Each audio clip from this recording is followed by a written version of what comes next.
بسم اللہ الرحمن الرحیم۔ رات کے 12 بجے کا وقت تھا۔ سنسان سڑک پر 5 سے 10 منٹ کسی گاڑی گزرنے کی آواز آتی۔ وہ ہاتھ بات کسی اندیشے کے تحت پیچھے مڑ کر ایک نظر ڈال لیتی۔ پرانے اور بد رنگ کپڑے، پیر میں موجود کسی ہوئی چپل سے اس کی حیثیت کا اندازہ لگایا جا سکتا تھا۔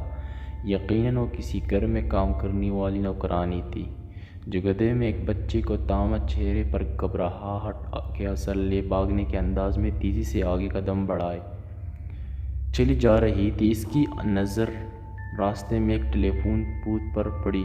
اس نے اپنے پاس موجودہ مطلوبہ نمبر پر فون ملایا۔ صاحب، عام کام کر چکی ہے، بچے ہمارے پاس ہے، وعدے کے مطابق انعام تیار رکھو، عام بچے لے کر آتی ہے۔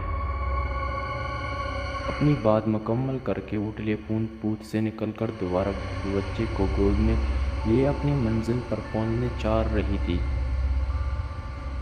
مگر شاید آج منزل پر پہنچنا اس کی نصیب میں نہیں تھا، کیونکہ جو اس کی پیچھے تیز رفتار سے ٹرک آ رہا تھا، اس کے ڈرائیور نشے میں تھا، جو اسے کچلتا ہوا آگے بڑھ گیا، مگر جیسے اللہ رکھے اسے کون چکے۔ ٹرک سے ٹکرانے کے باعث بچہ چل کر سامنے کچرے کے ڈھیر پر گر پڑا، مگر وہ کام کرنے والی گناہ کے کام کرتی، اپنی زندگی سے ہاتھ دھو بیٹھی۔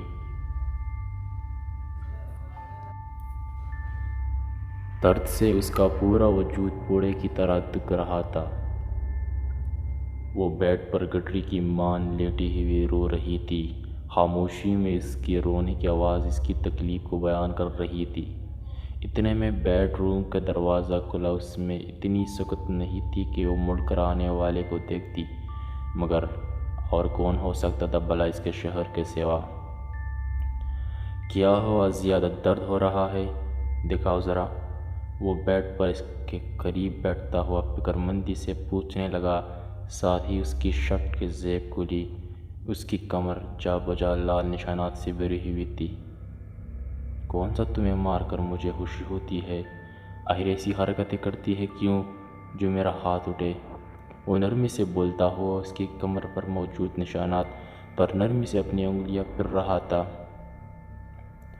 رونا اب سسکیوں میں بدل چکا تھا، کیونکہ اب وہ اپنے شوہر کے ہونٹوں کا لمس ان نشانات پر محسوس کر رہی تھی، جس سے اسے راحت کی بجائے مزید تکلیف ہو رہی تھی، مگر وہ چاہ کر بھی اس سے ایسا کرنے سے روک نہیں سکتی تھی، کیونکہ اس کا انجام جانتی تھی۔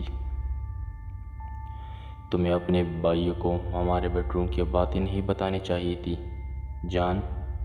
میاں بیوی کی تو ایک دوسرے کا لباس کہا گیا ہے، جانتی ہو اس بات کا مطلب تم نے اسے میرے بارے میں بتا کر آج مجھے ہی بے لباس کر دیا۔ یہ ایسی بات کی ایک چھوٹی سی سزا ہے تاکہ تم آئندہ احتیاط کرو۔ وہ نشانات پر پرنٹمنٹ لگاتا ہوا اس سے مخاطب ہوا، جانتی ہو نا تمہیں کتنا پیار کرتا ہوں میں؟ اس دنیا میں وہ تم ہی ہو جسے میں سب سے زیادہ چاہتا ہوں، زندگی مانتا ہوں تمہیں اپنی۔ اب اس کا رخ اپنی طرف مڑ کر اپنی شرٹ اتار رہا تھا۔ آج نہیں پلیز، مجھے درد ہو رہا ہے۔ شوہر کی طلب کو سمجھتے ہوئے بے ساختہ اس کا منہ سے نکلا۔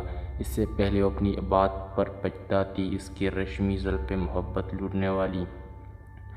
لٹانے والے شوہر کی مٹھی میں تھی۔ زور سے بولو، مجھے آواز نہیں آئی۔ وہ مٹی میں اس کے بالوں کو جکڑے ہوئے نرمی سے پوچھ رہا تھا۔ نہیں کچھ نہیں۔ اسے دوبارہ رونے آنے لگا۔ وہ رونے کے درمیان بولی، شاباش، چپ ہو جاؤ، تمہارا رونے مجھے پریشان کر رہا ہے۔ وہ اس کے بالوں کو چھوڑ کر اس کے آنسوں میں پونتا ہوا اس کے دونوں ہاتھ اپنے ہاتھوں میں جکڑ کر اس کی گردن پر جھک چکا تھا۔ وہ اسی کی بات مانتے ہوئے اپنے آپ کو رونے سے باز رکھ رہی تھی، مگر اس کے باوجود اپنی سسکیوں کو نہیں روک پا رہی تھی۔ کمرہ ایک دفعہ پھر اس کی سسکیوں کی آواز سے گونج اٹھا، مگر اس کی سسکیاں سننے والا اس کا شوہر اپنی ضرورت پورے کرنے میں مگن تھا۔ سین 2۔ تقریباً رات کے 2 بجے کا وقت تھا جب ناصر اپنے گھر کی طرف جا رہا تھا۔ گلی میں اندھیرے اور سناٹے کے باعث کتوں کے بھونکنے کی آواز ماحول کو مزید بھیانک بنا رہی تھی، مگر وہ ان سب کا عادی تھا۔ اس لیے بنا کسی خوف کے چلتا جا رہا تھا۔ ویسے بھی آج 2 دن کے بعد ایک اچھا شکار اس کے ہاتھ لگا تھا، اس لیے اس کے ہاتھ میں موجودہ تیلی کھانے پینے کی چیزوں سے بھری ہوئی تھی۔ اب وہ 2 دن بغیر کسی کا پرس مارے آرام سے بیٹھ کر کھا پی سکتا تھا۔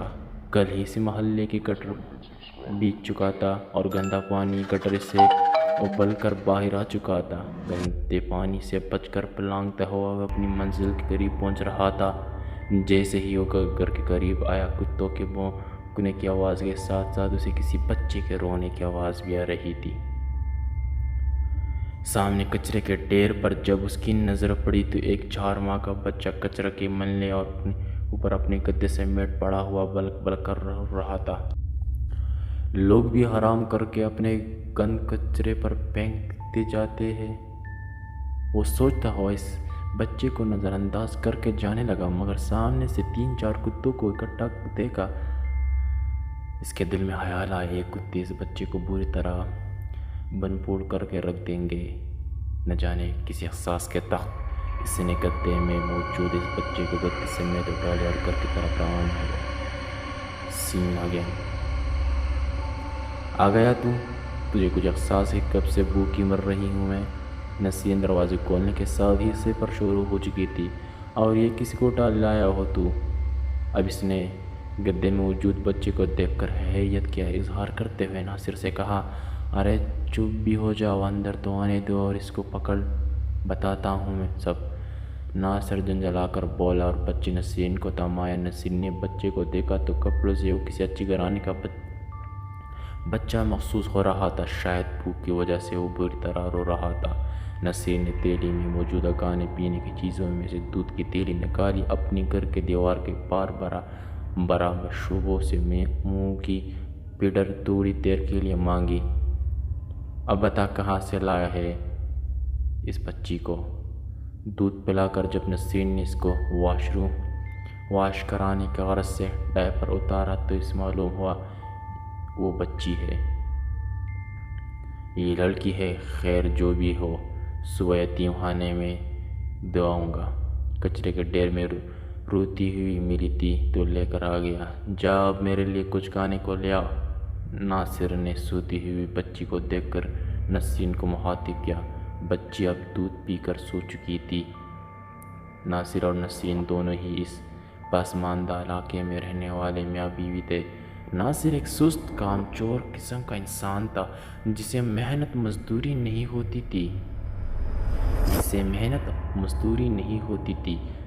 پیٹ پالنے کے لیے چھوٹی موٹی چوری چکاری سے کام چلا لیتا، جس سے نسرین کو بھی کوئی فرق نہیں پڑتا تھا، کیونکہ اس کے نشائی باپ نے اپنی بوجھ اتارنے کے لیے نسرین کو ناصر کے ساتھ بیا دیا تھا۔ باپ کے گھر میں اٹھا بہن بھائیوں کو 2 وقت کی روٹی بہت مشکل سے میسر ہوتی تھی، اس لیے نسرین بھی پاکوں میں پلی بڑی تھی۔ شوہر بیسا ملا تھا تو اسے کوئی رنج نہیں تھا، بس دوسرے بچے کو دیکھ کر ایک ہوک سی دل میں اٹھتی کہ کاش اس کے بھی کوئی اولاد ہوتی، جس کے مال اٹھا بچے پیدا کر کے اولاد جیسی نعمت سے مالا مال تھی۔ مگر شادی کے 10 سال گزرنے کے بعد بھی ناصر اور نسرین دونوں ہی اولاد سے محروم تھے۔ سوتے ہوئے بچی پر نسرین نے نظر ڈالی، میں اس کو یتیم خانے میں نہیں دینے والی، یہ میں تجھے بتا دیتی ہوں، تو اسے میں پالوں گی۔ بچی کا ماتھا چوم کر اونگتے ہوئے ناصر سے بولی،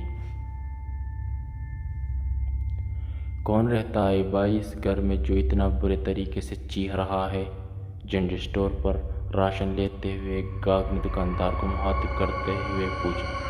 یہ اسی پسماندہ علاقے کا دوسرا گھر تھا جہاں سے روز معمول کے مطابق چیخیں چلانے، لڑنے جھگڑنے کی آوازیں آ رہی تھی۔ یہ افتخار احمد کا گھر ہے، اسی محلے کا سب سے مشہور گھر۔ یہاں تو ہر دوسرے دن لڑائیوں کی آوازیں آتی ہیں۔ شاید آپ نیا آئے ہو اس محلے میں، آہستہ آہستہ عادی ہو جاؤ گے۔ دکاندار نے راشن سے بھرا ہوا شاپر گاگ کو تھماتے ہوئے کہا۔ گاگ ایک نظر اس گھر پر ڈال کر اپنے راستہ بھولیا جہاں سے پچھلے آدھے گھنٹے سے عورت اور مرد کی چیخنے کی آواز سنائی دے رہی تھی۔ روز روز آلو کی سبزی کیوں بنا لیتی ہو تو؟ تنگ آ گیا ہوں میں روز روز آلو سے، سر پھوڑتے ہوئے اتحار کھانے کی پلیٹ کچن کے دروازے پر مارتے ہوئے زور سے چیخا۔ اگر روز آلو منہ سے میں نہیں چلتے تو گوشت لا کر دیا کرو نا، اپنی بوٹیاں تو کاٹ کر پکا کر تمہارے پیٹ بھرنے سے رہی۔ پائزہ بھی اس کی طرح چیختے ہوئے افتخار سے بولنے لگی اور نیچے پڑی ہوئی پلیٹ کو اٹھا کر صبح ناشتے کے سنے ہوئے برتنوں میں پٹا کر کچن سے نکل آئی۔ اسے یہ 2 سوٹ سلائی کے آج بھی مکمل کرنے تھے، اس لیے وہ افتخار کے کپڑے نہیں دھو سکتی تھی، جس کی وجہ سے افتخار زور زور سے چیخ رہا تھا۔ خیر یہ تو معمول کی بات تھی، فائز جب اس کے سارے کام کرتی تھی تو وہ تب بھی کوئی نہ کوئی موضوع اٹھا کر اس سے لڑتا۔ فائزہ اس بات کی عادی تھی۔ اس وقت گھر کی صفائی بھی نہیں ہو سکی، ویسے بھی یہ 2 کمروں کا سیلن زدہ اور بوسیدہ مکان، اس کی صفائی ستھرائی 2 دن کے بعد ہی ہوتی تھی۔ پچھلے ہفتے کے گوشت لا کر تو دیا تو کون سے دعوت میں اڑا دیا تو نے، یقیناً اپنی اس کی بو کی بہن کے گھر بھجوا دیا ہوگا چوری چھپے۔ افتخار بلند آواز میں چیختا ہوا اس کے بہن کو بھی اپنی لڑائی میں گھسیٹ رہا تھا۔ شرم کرو افتخار، جب تم جوئے میں اپنی آدھی تنخواہ ہار کر آ جاتے ہو، وہی میری بو کی بہن تمہارے ساتھ تمہارے گھر پر راشن ڈلواتی ہے۔ میں بھلا کیا اس کے گھر میں تمہاری چند بوٹیاں چوری چھپے دوں گی؟